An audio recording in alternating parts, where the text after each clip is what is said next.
Hello students, welcome back to the channel. आज हम 6 June 2026 के इम्पॉर्टेंट करंट अफेयर एमसीक्यूज को कवर करने वाले हैं। अगर आप लोग किसी भी कंपटीशन एग्जाम की प्रिपरेशन कर रहे हैं और डेली बेसिस पे करंट अफेयर कवर करना चाहते हैं विद एक्सप्लेनेशन, तो आप हमारे चैनल को फॉलो कर सकते हैं, सब्सक्राइब कर सकते हैं। अगर आपको हमारा एक्सप्लेनेशन और एमसीक्यूज पसंद आए तो आप हमारे वीडियो को लाइक कर सकते हैं और अपने फ्रेंड्स के साथ शेयर भी कर सकते हैं। ओके, तो स्टार्ट करते हैं आज 6 जून 2026 का करंट अफेयर सेशन। सबसे फर्स्ट क्वेश्चन आज हमारा है, यूएनजीए द्वारा घोषित अंतर्राष्ट्रीय जूट वर्ष किस वर्ष मनाया जा रहा है? International year of jute is being celebrated in which year? तो यहाँ आपका ऑप्शन बी 2026 बिल्कुल सही हो जाएगा, यानी इंटरनेशनल ईयर ऑफ जूट जो है वो 2026 में सेलिब्रेट किया जा रहा है। चमकीले रंग के कारण जूट को गोल्डन फाइबर, सुनहरा रेशा कहते हैं।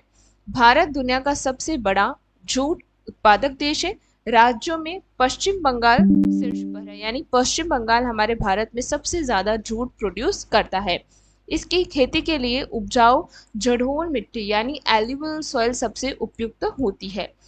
मुख्यालय की बात करें, भारतीय जूट बोर्ड का मुख्यालय कोलकाता में स्थित है। और पर्यावरण की बात करें, यह 100% बायोडिग्रेडेबल है, जो प्लास्टिक का सबसे अच्छा विकल्प है, यानी आप प्लास्टिक की जगह जूट को क्या कर सकते हैं, यूज कर सकते हैं। नेक्स्ट क्वेश्चन नंबर सेकंड है, किस राज्य के कृषि कार्यक्रम को अंतर्राष्ट्रीय फूड प्लैनेट प्राइज 2026 से सम्मानित किया गया है? Which states agriculture program won the food planet prize 2026? तो यहाँ आंध्र प्रदेश। तो ऑप्शन बी आपका यहाँ पर करेक्ट हो जाएगा। किस राज्य ने किया है? आंध्र प्रदेश ने किया है। पुरस्कार की बात करें, यह पर्यावरण और टिकाऊ भोजन के क्षेत्र में दुनिया का सबसे बड़ा पुरस्कार है। इसके तहत लाखों किसानों को रसायन मुक्त प्राकृतिक खेती से जोड़ा गया है। अनुच्छेद 48 सरकार को कृषि को आधुनिक व वैज्ञानिक बनाने का निर्देशन देता है। इससे जमीन की उपजाऊ शक्ति बढ़ती है और खेती की लागत शून्य होती है। ग्लोबल रेटिंग की बात करें तो संयुक्त राष्ट्र यूएनईपी ने इसे विकासशील देशों के लिए आदर्श मॉडल माना है। नेक्स्ट क्वेश्चन है यहाँ पर, शिक्षा मंत्रालय की नई प्रधानमंत्री रिसर्च चेयर पीएमआरसी योजना का मुख्य उद्देश्य क्या है? What is the main objective of newly launched PMRC scheme? तो यहाँ आपका ऑप्शन बी ब्रेन गेन, यानी वैश्विक भारतीय वैज्ञानिक को भारत लाना, ये क्या उनका मेन उद्देश्य है। किसका? प्रधानमंत्री रिसर्च चेयर जो योजना है उसका मेन उद्देश्य है कि वैश्विक भारतीय वैज्ञानिक जो है उनको भारत के अंदर लाना। ठीक है, लक्ष्य क्या है यहाँ पर? ब्रेन ड्रेन जो है, प्रतिभा पलायन को ब्रेन ग्रेन में बदलना इसका मुख्य उद्देश्य है। विदेशी भारतीय वैज्ञानिक को आईआईटी और आईआईएससी जैसे शीर्ष स्थानों में जोड़ा जाएगा।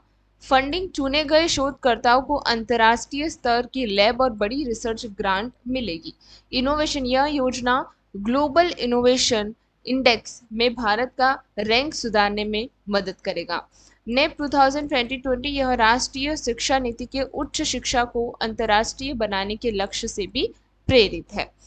नेक्स्ट क्वेश्चन नंबर 4 यहाँ पर आपका हो जाता है, राष्ट्रीय ई गवर्नेंस पुरस्कार 2026 में किस डिजिटल इनिशिएटिव को गोल्ड मेडल मिला है?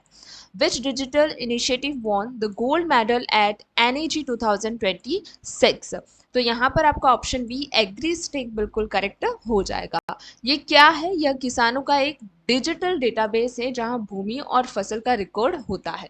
आयोजक कौन है? यह पुरस्कार प्रशासनिक सुधार और लोक शिकायत विभाग द्वारा दिया जाता है। लाभ क्या है? इसके जरिए फसल बीमा है और जो सब्सिडी होती है वो सीधे किसान के खाते में ट्रांसफर होती है। अन्य विजेता यानी उस एग्रीस्टेक के अलावा कौन से विजेता रहे हैं? तो ई जागृति पोर्टल को भी गोल्ड मिला है। यह डिजिटल इंडिया के तहत मिनिमम गवर्नमेंट और मैक्सिमम गवर्नेंस का उदाहरण है। नेक्स्ट क्वेश्चन नंबर 5 है कि भारत ने किस देश से 114 उन्नत लड़ाकू विमान खरीदने के लिए लेटर ऑफ रिक्वेस्ट जारी किया है? India has issue a request to which country to produce 114 advance fighter jet. तो ऑप्शन बी यहाँ पर फ्रांस को उन्होंने लेटर लिखा है क्या के लिए 114 उन्नत लड़ाकू विमान खरीदने के लिए। मेक इन इंडिया के अगर इससे रिलेटेड देखें तो 114 से 94 विमान जो है रणनीतिक समझदारी के तहत भारत में ही बनाए जाएंगे, है ना। कितने? 114 में से 94 भारत में बनाए जाएंगे। ये लड़ाकू विमान राफेल के सबसे आधुनिक वर्जन होंगे।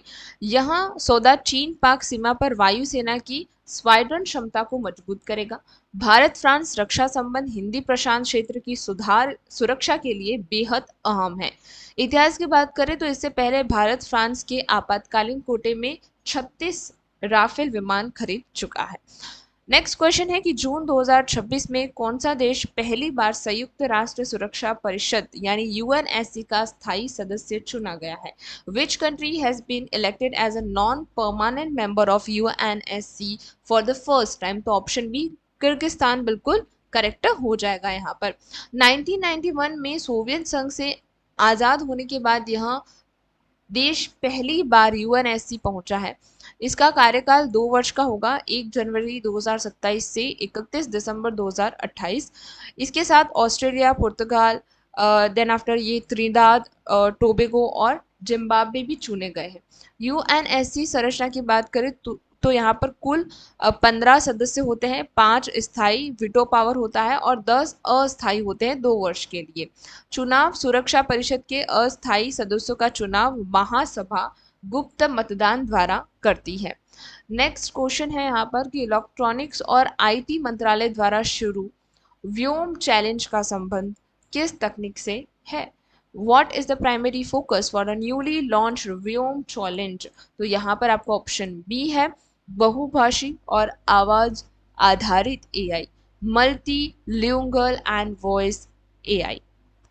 इसे सरकार के डिजिटल इंडिया भाषिणी डिवीजन ने लॉन्च किया है। इसके तहत सुनो सूत्र नाम की open source AI hand held device को विकसित करना है। इंटरनेट पर स्थायी भारतीय भाषाओं को बोलकर और सुनकर समझने वाले टूल्स बनाना। उनका समावेश की अगर बात करें, इससे ग्रामीण और कम पढ़े लिखे लोग भी अपनी भाषा में डिजिटल सेवाओं का लाभ ले सकेंगे। मिशन क्या है? यह चुनौती भारत सरकार की राष्ट्रीय इंडिया एआई मिशन का एक मुख्य हिस्सा है। नेक्स्ट क्वेश्चन है क्वेश्चन नंबर 8 कि भारत सरकार ने वर्ष 2026 के अंत तक देश में कितने फ्लेक्स फ्यूल रिटेल पंप खोलने का लक्ष्य रखा है। What is the India's target for setting a flex fuel retail outlet by end of 2026। तो यहाँ पर आपको ऑप्शन बी 500 पंप यानी 500 आउटलेट्स खोलने का यहाँ पर मिशन रखा है। तकनीक की अगर बात करें, ये जो फ्लैक्स फ्यूल गाड़ियाँ सामान्य पेट्रोल पंप और 85% तक एल्थनॉल मिश्रण पर चल सकती है। लक्ष्य है कि 2026 के अंत तक 500 पंप और 2027 तक पूरे देश में 5000 पंप खोले जाएंगे। स्रोत क्या है? भारत में एथनॉल का निर्माण मुख्य रूप से गन्ने के रस और खराब अनाज से होता है। अर्थव्यवस्था, एथनॉल के प्रयोग से भारत का कच्चा तेल का आयात घटेगा और विदेशी मुद्रा बचेगी। कृषि, यह नीति गन्ना और मक्का उत्पादक किसानों की आय बढ़ाने में सीधे मदद करती है। नेक्स्ट क्वेश्चन नंबर 9 है कि प्रसिद्ध भारतीय अर्थशास्त्री नीलकंठ मिश्रा को विश्व बैंक में किस पद पर नियुक्ति मिली है।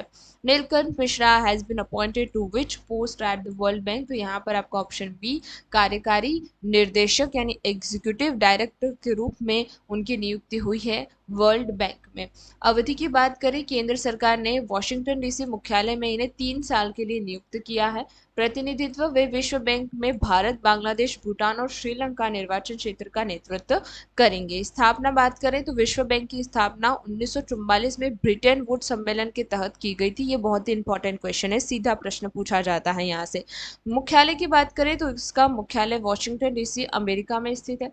पूर्व पद में वे प्रधानमंत्री की आर्थिक सलाहकार परिषद के सदस्य भी रह चुके हैं। आज का हमारा अंतिम प्रश्न होगा कि दुर्लभ सुनहरे मुगा सिल्क, है ना, मुंगा सिल्क जो है सिल्क बुनकरों के लिए शुरू हुआ मिशन सैनी हो जोरी किस राज्य से संबंधित है? क्या है? स्नेहजोरी मिशन जो है वो किस राज्य से संबंधित है? मिशन स्नेहजोरी related to the muga silk ecosystem belongs to which state?